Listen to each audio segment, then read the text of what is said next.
a substance abuse and behavioral disorder counselor, and you just need a bachelor's for it. I did it backwards, and so the one I did before was a master's degree, and this one is a bachelor's degree.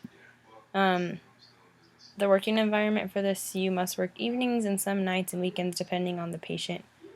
Some of the typical stressors that are associated with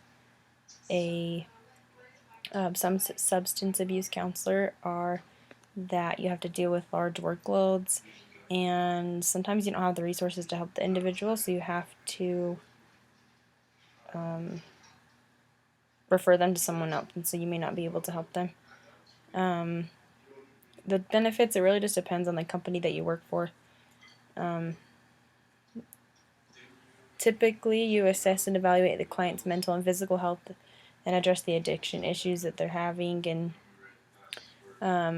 depending on the age of the person, you may need to involve the family as well if they're willing to help. Teaching families about addiction or behavioral disorders is also important to help them cope and to help their child cope as well if it's with a child. You need a high school diploma and a master's degree in licensing depending on where you're working, what state you're working in. The expected salary range, it ranges between $25,000 and $60,000 a year, just depends on what kind of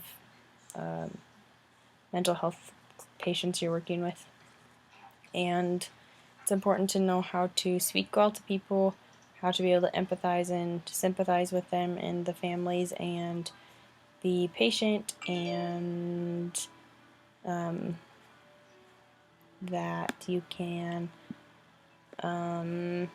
separate yourself from their issues. That way you don't take their burdens on yourself. And yeah, that's all.